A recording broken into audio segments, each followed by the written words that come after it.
Now, I'm not the biggest conspiracy theorist in the world. I enjoy some of the more basic conspiracies out there, like Lee Harvey Oswald didn't act alone or the aliens helped build the pyramids. But I've seen some people online saying that the NFL is the reason that the movie Him is getting such negative reviews. And while personally I don't believe that the NFL is like review bombing this movie, I also don't think they just sat out on the sidelines and did nothing. I'm sure a review or two might have been persuaded by, maybe some free tickets or some autographs, but hey, you never know. But that's right, today I'm talking about the new sports horror movie Him, starring Marlon Wayans, Tyriq Withers, and is produced by Jordan Peele. Now, this movie is making headlines because it debuted with a 29% on Rotten Tomatoes, which is kind of insane to me. And with Jordan Peele's name, heavily attached to this, people are calling it his first flop. But it's important to remember that Jordan Peele did not write or direct this movie. He was only a producer on the film. I know that the film heavily marketed his name. His name's on the poster and everything,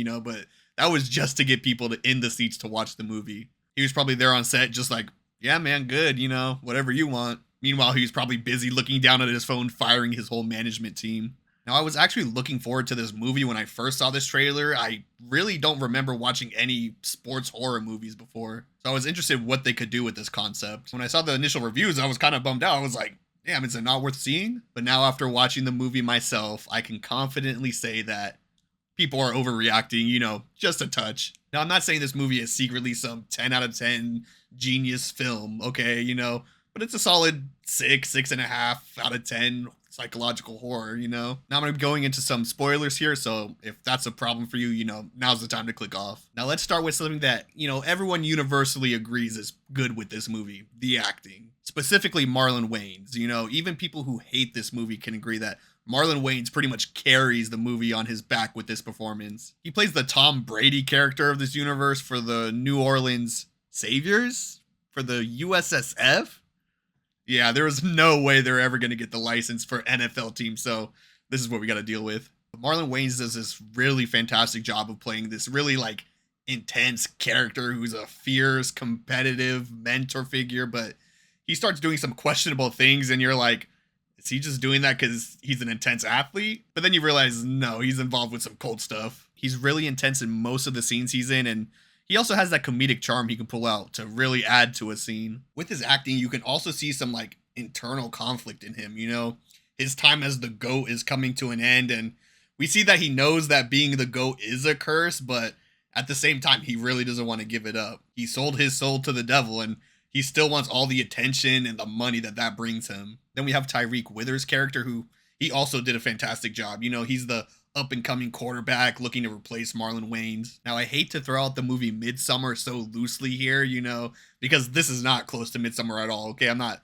comparing the two directly like that. However, I do like that we see his character gets, slowly indoctrinated into this cult. He sees some weird things happen, but he rationalizes in his head why he should stay, even though common sense would tell you to get out of there. Because if watching a teammate get his face pelted with footballs over and over again doesn't get you to leave, I don't know what will. Also, the editing and sound design is very sharp, if that makes sense. When people slam into each other, you feel it. Overall, I really enjoyed all the visuals of this movie. They had some really creative shots, like they built this custom rig so they could launch the camera like a football, which is pretty awesome in my opinion. Some people had a problem with how the movie would sometimes go into this X-ray mode. It was kind of like the Arkham detective vision, but I don't mind it, especially combined with the sound design, how everything was all muted and there was that high pitch that rang in your ear too. I thought they also had a cool fake out scene with the X-ray stuff. We thought that Tyriq Withers character was on the ground in pain, but it actually wasn't him. He was the one who knocked someone down.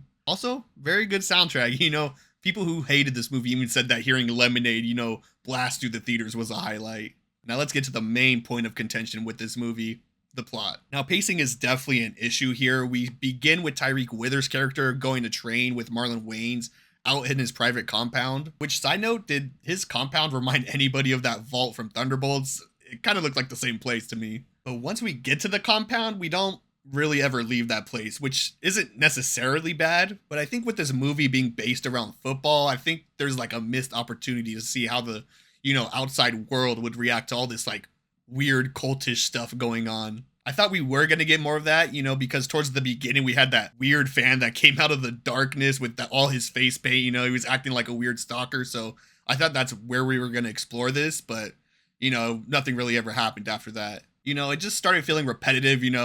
Every day was a workout session that started normal, but kind of slowly weird things started happening. It got a little repetitive after a while. I've seen arguments that this movie doesn't have anything to say, but personally, I think they're really blatant and up in your face of what they're trying to say. Like they literally recreate The Last Supper. And there's some obvious racial commentary with all of these owners being old white men and basically owning the lives of these black men who, they can dispose of whenever they want. If anything, this movie was trying to say too much, and that's where it kind of got a little muddled. But now let's talk about that ending because it does get a little kooky. Now, after all Tyriq Withers' character goes through, after all the suffering, all the trauma he goes through, he kills Marlon Wayans' character, he's about to sign the contract, but then he decides not to. And then a bloodbath starts happening. He starts killing all the owners, and it's just like, what the heck? Like, what just happened? Now, I think that was the director's way of like trying to subvert our expectations. He went through all this. We think since he killed Marlon Wayans, he's gonna go through with it and become the GOAT, but then he doesn't. So,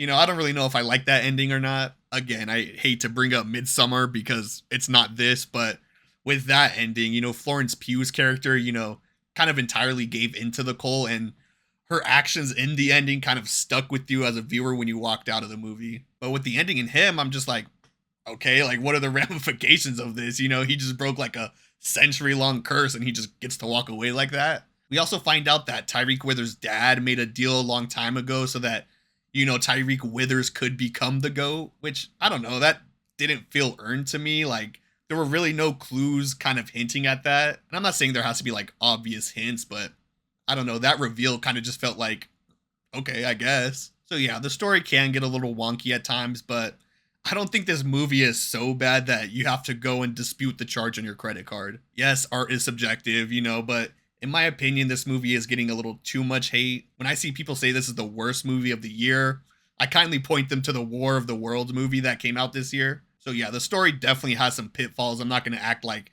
it's a 10 out of 10 story, but I think it's still a solid narrative overall. The movie is visually stunning and the acting, especially Marlon Wayans, is fantastic. I'm going to give this one 3 Benjamin hits out of 5. But let me know, what did you guys think of him? Did you think it was like an incoherent mess? Or do you think this movie is getting a lot of undeserved hate? Let me know down in the comments below, and I'll see you next time.